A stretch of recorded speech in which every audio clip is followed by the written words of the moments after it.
All right, so I have here a whole giant Western Diamondback. This thing is massive, okay? And as you can see, I have not gutted it yet. I just threw it in the freezer because I wanted to show you all how to do this. And it was so hot out in the desert that I didn't want to ruin it. On the bottom here, you're gonna have giant scales. This is how the snake moves, okay? Scales are all going down, away from the head. So what we're gonna do is when we cut this, we're gonna actually cut down with it. If we cut up against it, the problem we're gonna find is that we're gonna be cutting against the scales and they're actually gonna break, or they can chip, or we won't get an even cut. So there's a couple ways you can do this. The first way you can do it is you can get a pair of really sharp kitchen shears and find the middle of that snake and just slowly cut, pulling up, which I find to be the easiest because it pulls it away from all the guts and everything else.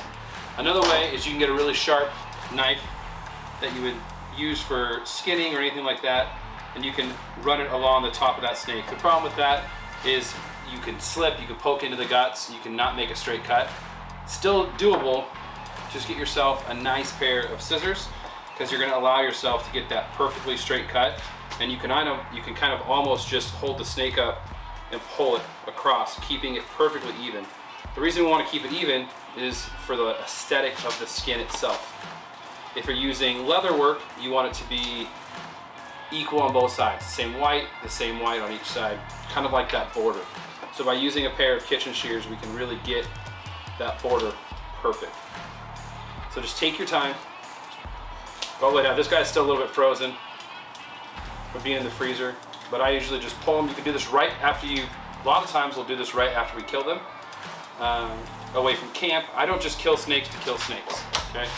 This snake was in camp where all the kids were, where all the dogs were, where all the animals were. There was no safe way to get rid of it. And also, I love snake meat. Now do look at some of your local laws. Some of your local laws will require you to have a fishing license if you kill a snake. It's actually not a hunting license. They fall under the Amphibians and Reptiles and Snake Act. So, that being said, check with your local laws to see if it's okay to kill a snake, if they're protected, or what sort of license you need to kill a snake.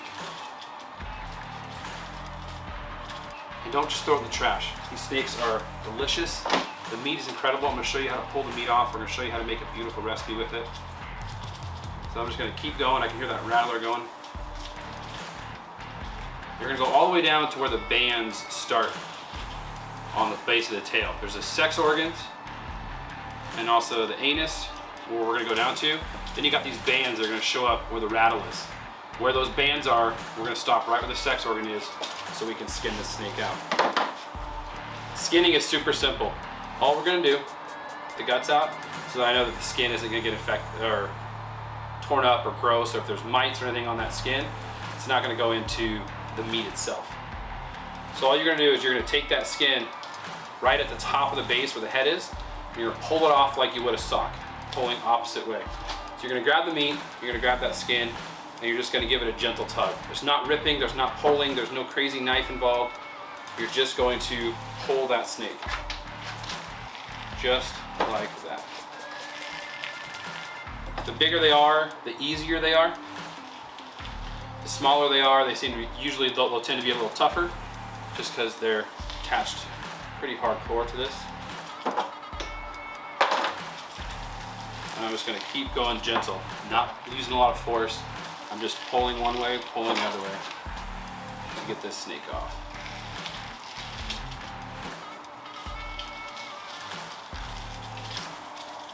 All the way down where that sex organ is.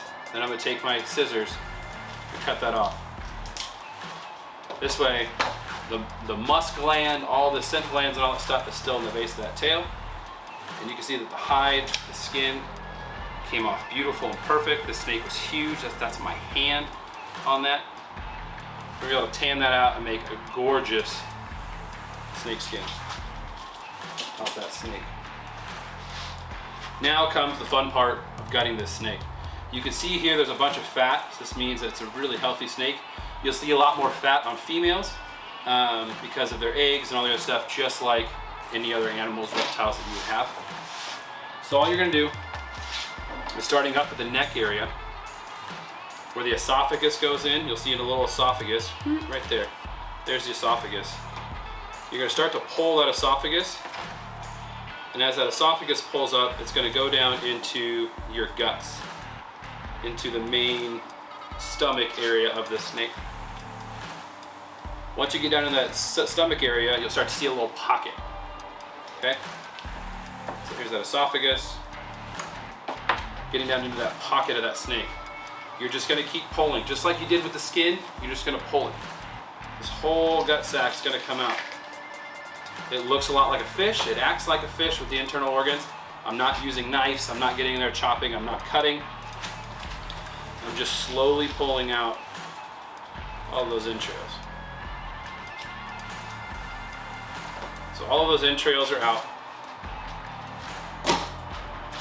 And now you're left with, clean up a little bit of that blood, a perfectly degutted snake. So I'm gonna zoom in here closer, and I'm gonna show you guys how to debone this meat.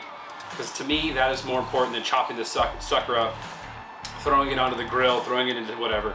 You can actually utilize this meat like you would the backstrap of a deer. This whole snake is a backstrap. From head to tail is a backstrap. Stay tuned, I'm gonna zoom in, show you how to cut this off.